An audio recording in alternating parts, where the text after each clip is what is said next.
Fala pessoal, aqui é a Fê, sejam bem-vindos a mais um pós-jogo aqui no canal. Hoje a gente vai falar de Corinthians 0, Cruzeiro 0 pelo Campeonato Brasileiro de 2025. Desculpa a cara de cansada, mas é como eu estou hoje, vamos falar mesmo assim. E lembrando já pedir aquilo de você deixar o seu like aí para fortalecer o canal e se inscrever para não perder mais nenhum vídeo. Bom, pessoal, a gente está vivendo uma fase muito bonita no Cruzeiro, né? Então a gente senti um gosto muito amargo com esse empate, porque, querendo ou não, a gente tinha criado expectativa de uma vitória, porque o Cruzeiro vem bem e muito embalado, e o Corinthians já vem oscilando um pouquinho mais. Apesar que o jogo era fora de casa, na Arena Corinthians, um lugar que a gente não ganha há muito tempo, né?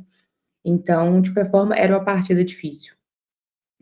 E a gente tem esse empate, que eu não consigo ver como um resultado tão horrível assim, por ser exatamente um empate fora de casa, contra um Corinthians que eu sinto que se preparou bem para poder enfrentar o Cruzeiro. O Dorival ele promoveu algumas mudanças no time titular que eu acho que foram importantes para colaborar com esse resultado aí do Corinthians não ter sofrido nenhum gol, né? E eu senti que eles deixaram o meio de campo mais robusto, com peças que conseguiram anular ali bastante os nossos volantes, o nosso meio em alguns momentos, e atrapalhou o jogo do Cruzeiro. Já de antemão, digo que eu achei o resultado justo da partida. Eu acho que nem o Corinthians nem o Cruzeiro mereceram ganhar, não produziram muito. Foi um jogo, digamos que muito sem graça, no sentido da beleza do futebol. Assim, não foi um jogo muito bonito, de ambas as partes. Então, vamos falar um pouquinho, né? Para esse jogo de hoje, o único jogador, assim, considerado titular que não estava jogando foi o Fagner, né? Porque por ele ser um jogador ali, que o Corinthians ainda paga o salário e tudo, essa questão desse contrato, o Cruzeiro teria que pagar uma multa muito alta para ele ser liberado para jogar e não fez sentido para o Cruzeiro, e eu super entendo. Então a gente teve o William no lugar. De resto, o time titular mesmo. Mas, de fato, foi um jogo muito abaixo do Cruzeiro em comparação com todos os outros, porque a gente teve um Cruzeiro que errou demais, assim, errou muito. Os passes, as tomadas de decisão, domínios de bola, lançamentos, enfim. Foi um jogo realmente, muito abaixo do Cruzeiro, comparado com o desempenho recente, né. Então, assim, é frustrante a gente ver o Cruzeiro jogando dessa forma, depois de tantos jogos bons e tudo, mas eu senti um time um pouco mais distraído, um time que não estava muito com a cabeça no lugar, né. E aí, se eu tivesse que fazer um destaque positivo do time do Cruzeiro, obviamente seria a defesa, mas mais especificamente 3 jogadores. Começando pelo Cássio, que estava ali enfrentando seu ex-time, então acredito que era um momento ali que a gente fica preocupado, né, dele se distrair com isso, dele deixar se levar por causa disso. Mas o Cássio fez uma partida muito segura. Não foi super exigido no primeiro tempo, mas no segundo tempo, sim, principalmente no finalzinho do jogo, fez uma defesaça para o Cruzeiro e ajudou a evitar uma derrota. E a gente teve o Vidalba, que também no finalzinho do jogo ele impediu um gol do Corinthians praticamente na linha, que é, assim, foi perfeito o posicionamento dele e o reflexo que ele teve e a tomada de decisão. Que, cara, essa defesa que ele fez, ele praticamente agiu como um goleiro. Foi considerado para mim um gol de verdade, porque foi muito importante ali o que ele fez. E aí, o Fabrício Bruno, meu destaque positivo vai para ele, principalmente no primeiro tempo também, mas grande parte do segundo tempo, a forma que ele conseguiu anular o Memphis Depay. No primeiro tempo, o Depay não fez nada, porque o Fabrício Bruno não deixou. Ele é muito seguro, ele é um zagueiro de altíssimo nível e é muito bom ter aqui no Cruzeiro, contar com ele, porque ele realmente faz muita diferença com a habilidade que ele tem, a velocidade que ele tem e o jeito que ele consegue agregar. Então, esses 3 nomes para mim foram extremamente positivos, os melhores jogadores do Cruzeiro em campo. E aí, o restante eu já achei que não foi tão bem. Salvo o Matheus Pereira no segundo tempo. Eu achei que no segundo tempo, quem se salvou, assim, além desses 3 que eu já mencionei, seria o Matheus. Eu achei que o Matheus, ele estava com muita vontade de jogo, de tentar, até algumas jogadas de velocidade, de drible e tudo mais. Achei que no primeiro tempo ele estava muito mais marcado, mais recuado, e ele teve um pouco mais de liberdade no segundo tempo, mas ainda assim, né, acabou que não resultou diretamente em nada, mas eu achei ele o melhor jogador dessa parte do campo ali, vamos dizer, ofensivamente falando, né. Agora, de resto, eu achei que a galera foi mal, assim. O William, ele já vem abaixo até algum tempo, ele teve alguns lances bons, mas de maneira geral, eu achei que o William foi mal. O Kaique teve também alguns momentos positivos, mas em outros também achei que ele foi mal. Infelizmente, para mim, um grande destaque negativo do jogo foi o Lucas Romero. Foi irreconhecível para mim hoje. Ele errou muito mais do que o normal. Passe, domínio, decisão. Então, uma pena, porque realmente a gente espera muito desse jogador. Ele vem jogando muito bem. Lucas Silva também não achei que ele foi tão bem, assim, não achei que super comprometeu, mas também não achei que foi muito bem. Achei até que ele estava bem estressado no jogo de hoje. Wanderson e Christian também achei abaixo, também achei que erraram mais do que o normal. Achei o Wanderson também bem inseguro em alguns momentos. E o Caio Jorge teve aquela furada lá, que poderia ter sido um gol, mas fora isso, assim, também ele não teve muitas oportunidades para poder jogar, e aí complica também. Então, achei uma partida realmente abaixo do Cruzeiro, que não acho que é o fim do mundo. Inclusive, outro fator que eu acho que influencia um pouco, assim, não no resultado em si, mas eu acho que no andamento do jogo, foi a arbitragem. Eu não gostei da arbitragem nesse jogo. Achei o juiz muito inseguro, tomando muitas decisões no grito. A gente teve um lance de um possível pênalti para o Cruzeiro. Na verdade, eu acho que 2 lances de possíveis pênaltis para o Cruzeiro, mas a transmissão não repetiu, a gente não teve essas imagens para ter certeza ou não se realmente deveria ter marcado um pênalti para o Cruzeiro. Teve um que eles reclamaram bastante de mão, mas a gente não teve a imagem para ter certeza.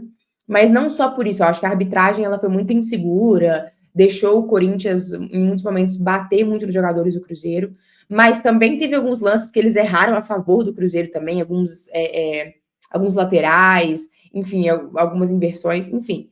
Não achei que a arbitragem foi boa. Achei que foi até um pouco mais caseira, mas ainda assim até teve alguns erros a favor do Cruzeiro. Então, achei que contribuiu negativamente para o jogo. Talvez não necessariamente no resultado, haver essa questão do pênalti. Então, assim, acho que se eu tivesse que citar mais alguma coisa positiva, eu estaria a torcida do Cruzeiro, que fez a sua parte, lotou o seu setor, cantou muito alto, deu para ouvir em vários momentos do jogo, apoiou. E no fim, a torcida que foi lá sai do estádio na liderança, né? Porque o Cruzeiro ele se mantém na liderança nessa rodada, independente de uma vitória do Flamengo ou não. Deixa eu até ver, inclusive, se como é que tá o resultado no momento. O Bragantino tá ganhando, o Flamengo tá perdendo nesse momento que eu tô gravando. Não sei se vai terminar o jogo assim até eu terminar o vídeo, mas mesmo se o Flamengo virar, o Cruzeiro continua na liderança, mas é um resultado interessante aí. Essa, vamos dizer, essa freada do Flamengo aí, já perdeu do Santos, enfim, agora do Bragantino. Deixa o campeonato bem acirrado e deixa a disputa aí cada vez mais competitiva. Bom, como eu falei, eu acho que o lado negativo do Cruzeiro hoje foi o meio-campo e o ataque, a parte ofensiva, e isso me fez, assim, de verdade, ficar mais ansiosa e curiosa com essa janela do meio do ano, porque eu acho que o Cruzeiro, ele realmente, definitivamente, ele precisa de contratar pontas. A gente precisa de um ponta para o banco, ou até mesmo para o time titular, dependendo da situação, que seja um cara que resolva, um cara inteligente, um cara que tenha visão de jogo, um cara que consiga trazer algo diferente no segundo tempo, porque se o Christian, se o Wanderson, eles não vão bem, não tem literalmente ninguém para poder nem manter o nível que eles têm, nem manter. Quanto mais elevar. É claro que um jogador do banco, teoricamente, ele não vai elevar, porque se ele fosse elevar o nível, ele seria titular. Mas eu acho que a gente tem que ter pelo menos um ponta que mantenha o nível. E a gente não tem. Eu sinto que quando entram jogadores do banco, abaixa bastante. o nível. Então, quando eu vejo ali que o Christian e o Wanderson não estão num dia muito inspirados, é difícil de que alguma coisa diferente seja feita. Então, o Cruzeiro realmente precisa contratar um ponta, 2, se possível. De fato, assim, conseguir alguém que vai agregar, desculpa, alguém que vai agregar melhor aí pro elenco do que as opções que temos no momento. Então, assim, a minha opinião final é que, assim, não foi o fim do mundo, não é um resultado terrível, não significa nada muito gigantesco. Eu acho que foi um dia ruim mesmo, um dia de distração, de um dia de muitos erros, mas que eu não acho que vai refletir agora, nossa, agora o Cruzeiro perdeu o gás, agora o Cruzeiro não vai conseguir performar bem. Não acho. Eu acho que é colocar a cabeça no lugar para o próximo jogo, que é um jogo dentro do nosso mando, do Mineirão, com a torcida presente, cantando, fazendo sua parte, fazendo sua festa, lotando o estádio aí. E vejo o Cruzeiro como grande favorito para o jogo de domingo contra o Ceará. Estarei lá, meu ingresso já está garantido. E aí a gente vai recuperando aos poucos. A gente está vendo que os times eles estão oscilando bastante na tabela. Então, por exemplo, eu vou abrir aqui a tabela para a gente falar rapidinho sobre isso, ó. Então, a gente tem o Cruzeiro na liderança, com 16 partidas, né? A gente tem 34. Gente, caiu a transmissão. Não sei se caiu para vocês, mas a gravação caiu, mas voltou. Então, a gente tem o Flamengo e o Bragantino empatados em 30 pontos. Flamengo com um jogo a menos. E lembrando que o jogo está acontecendo ainda, Flamengo e Bragantino, enquanto eu gravo o vídeo. Então, pode ser que alguma coisa mude aqui. Mas no atual minuto que eu estou gravando, tá Cruzeiro, Flamengo, Bragantino e Palmeiras em quarto, que engrenando 2 vitórias seguidas aí contra o Atlético Mineiro, que por sinal vive uma grande crise, e contra agora o Fluminense, que perdeu hoje, achei que uma grande falha do Fábio, inclusive. Aí a gente tem um gap muito grande do Palmeiras em quarto para o Botafogo em quinto, a gente tem um gap aí de 4 pontos. O Palmeiras tem 29, o Botafogo tem 25. Aí a gente tem o Botafogo e o Bahia com 25, o Mirassol com 24, que está vindo muito bem. E aí tem um gap de novo de 4 pontos, que é do Mirassol para o Fluminense. O Fluminense tem 20 pontos. Então, assim, o Cruzeiro ele está bem estabelecido na parte de cima da tabela. Se você for olhar o objetivo que o Leonardo Jardim fala, que a diretoria do Cruzeiro fala, que é um objetivo de vaga na Libertadores, está muito encaminhada. Inclusive, esse resultado de hoje é um ótimo resultado para quem está pensando em vaga na Libertadores. Agora, a gente, torcedor, que acaba sonhando com uma questão de título, aí a gente vai ver mais para frente se esse resultado vai impactar em alguma coisa ou não, fazer diferença ou não. Mas, assim, não dá pra gente não pensar um pouquinho nessa questão de título pela posição do Cruzeiro no campeonato. Mas é isso, ainda faltam muitas rodadas, né, pessoal? Ainda faltam aí, que 22 rodadas, é muito campeonato pela frente. Mas a gente sempre fica ansioso mesmo para ver o que vai acontecer. O Cruzeiro tá muito bem, se você for comparar com um outro time aí de Minas Gerais, né?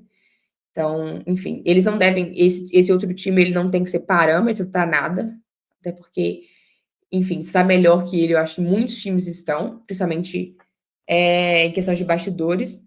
A gente tem que se comparar com outros times ali da parte de cima da tabela, como Flamengo, Bragantino, Palmeiras e companhia, que eu acho que estão fazendo uma campanha bem parecida com a nossa, e no momento estamos na liderança.